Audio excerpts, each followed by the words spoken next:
श्वेतांक ने पूछा। और पाप? महाप्रभु रत्नांबर मानो एक गहरी निद्रा से चौंक उठे। उन्होंने श्वेतांक की ओर एक बार बड़े ध्यान से देखा। पाप? बड़ा कठिन प्रश्न है वत्स, पर साथ ही बड़ा स्वाभाविक। तुम पूछते हो पाप क्या है?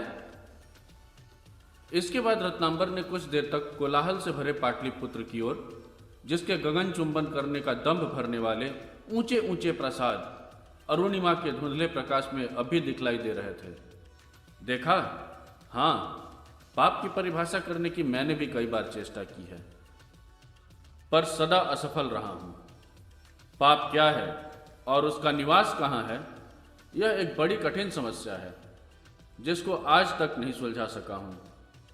अविकल परिश्रम करने के बाद, अनुभव के सागर में उतराने के बाद भी जिस समस्या को नहीं हल कर सका, उसे किस प्रकार तुमको समझा दूं? रत्नांबर ने रुककर फिर कहा, पर श्वेतांक, यदि तुम पाप को जानना ही चाहते हो तो तुम्हें संसार में ढूंढना पड़ेगा। इसके लिए यदि तैयार हो तो संभव है पाप का पता लगा सको। श्वेतांक ने रत्नांबर के सामने मस्तक नमाकर कहा, मैं प्रस्तुत हूं। और कदाचित तुम भी पाप को ढूंढना चाहोगे? रत्नांबर ने विशाल देव की ओर देखा। विशाल देव ने भी रत्नांबर के सामने मस्तक नमाते हुए कहा, महाप्रभु का अनुमान उचित है।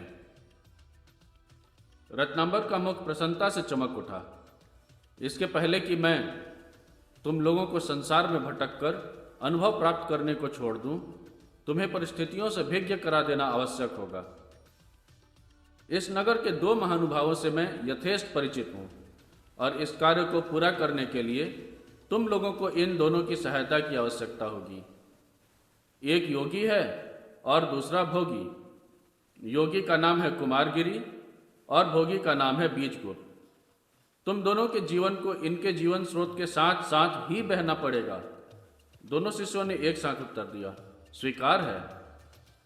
विशाल देव, तुम ब्राह्मण हो और तुम्हारी ध्यान तथा आराधना पर अनुरक्ति है, इसलिए तुम्हें कुमारगिरी का शिष्य बनना उचित होगा।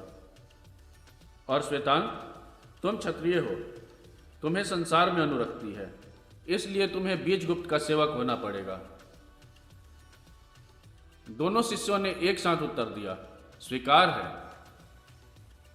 तुम दोनों के मार्ग निर्धारित हो चुके, अब रहा मैं। तुम लोग मेरी चिंता न करो। जीवन में अनुभव की उतनी ही आवश्यकता होती है जितनी उपासना की। तुम अनुभव प्राप्त करो और मैं तपस्या करूंगा। आज से 1 वर्ष बाद तुम दोनों मुझसे यहीं पर मिलना, और उस समय फिर से हम अपने निर्धारित कार्यक्रम पर चल सकेंगे। पर एक बात याद रखना, जो बात अध्ययन से नहीं जानी जा सकती है, उसको अनुभव से जानने का प्रयत्न करने के लिए ही मैं तुम दोनों को संसार में भेज रहा हूं। पर इस अनुभव में तुम स्वयं ही न बह जाओ, इसका ध्यान रखना। संसार की लहरों की वास्तविक गति में तुम दोनों बहोगे। उस समय यह ध्यान रखना पड़ेगा कि कहीं डूब न जाओ। श्वेतांक ने विशाल देव की ओर देखा और विशाल ने श्वेतांक की ओर। रत्नांबर ने कुछ देर तक मौन रहकर फिर कहना आरंभ किया, जिन परिस्थितियों में तुम जा रहे हो उनका पहले से ही परिचय करा दूं। कुमारगिरी योगी है। उसका दावा है कि उसने संसार की समस्त वासनाओं पर विजय प्राप्त की है। संसार से उसको विरक्ति है और अपने मतानुसार उसने सुख को भी जान लिया है। उसमें तेज है और प्रताप है। उसमें शारीरिक बल है और आत्मिक बल है। जैसा कि लोगों का कहना है, उसने ममत्व को वशीभूत कर लिया है।